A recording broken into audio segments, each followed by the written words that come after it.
ഗസയ്ക്ക് ചുറ്റും അധിനിവേശ അജണ്ടയോടുകൂടിയുള്ള buffer zone നിർമ്മിക്കുകയാണ് Israel.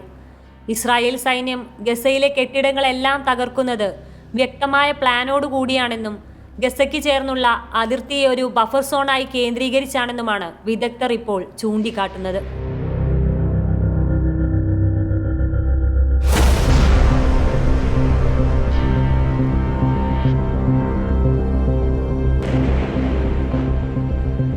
Satellite ചിത്രങ്ങളിലൂടെ ഇക്കാര്യം പരിശോധിക്കുമ്പോൾ ഇസ്രായേൽ സൈന്യം ഉന്നമിട്ടിരിക്കുന്നത് ഗസ ഇസ്രായേൽ അതിർത്തിയിലെ ഭൂപ്രദേശമാണെന്ന് മനസ്സിലാകും.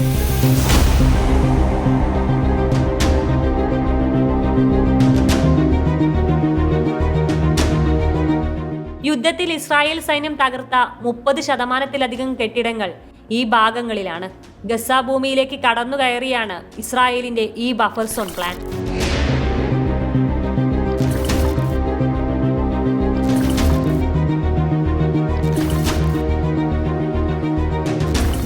ഔദ്യോഗികമായി ഇക്കാര്യം ഇസ്രായേൽ പുറത്തുവിട്ടിട്ടില്ലെങ്കിലും ഇത് നടപ്പാക്കുന്നതോടെ ഗസയുടെ വലിയൊരു ഭാഗം പ്രദേശം കൂടി ഇസ്രായേലിന്റെ കയ്യിലാകും. അതിർത്തികളിൽ ഇസ്രായേൽ സൈന്യവും ഇതിനായുള്ള ശ്രമങ്ങളിലാണ്.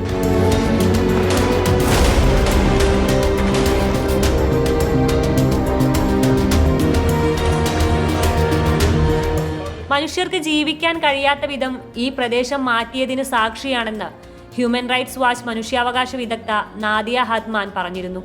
ഇസ്രായേലിനെ പിന്തുണയ്ക്കുകയും സൈനിക സഹായങ്ങൾ നൽകുകയും ചെയ്യുന്ന അമേരിക്കയും ഗസയുടെ പ്രദേശങ്ങൾ കയ്യേറരുതെന്നും അത് പിന്തുണയ്ക്കാനാവില്ലെന്നും പറഞ്ഞിരുന്നു.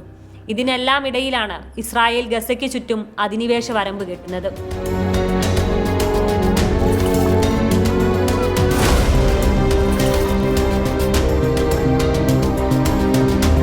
ഒക്ടോബർ 7 അതിർത്തി കടന്ന് ഹമാസ് നടത്തിയ ആക്രമണം ആവർത്തിക്കപ്പെടുമെന്ന് ഭയന്ന് ഇസ്രായേൽ നേതാക്കൾ ഒരു ബഫർ സോൺ നിർമ്മിക്കുമെന്ന സൂചനകൾ നൽകിയിരുന്നു.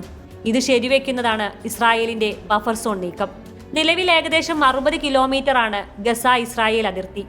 ഇത് 1 കിലോമീറ്റർ ബഫർ സോണിലേക്ക് കൂടി മാറുമ്പോൾ ഇരട്ടി പ്രദേശം ഗസയ്ക്ക് നഷ്ടമാവും. ആ പ്രദേശത്തിന്റെ അധീനത ഇസ്രായേലിന്റെ കയ്യിലെത്തുമ്പോൾ ഗസയുടെ മണ്ണിൽ ഇസ്രായേൽ ആധിപത്യം കൂടുതൽ ശക്തമാവുമെന്നും വിദഗ്ധർ പറയുന്നു.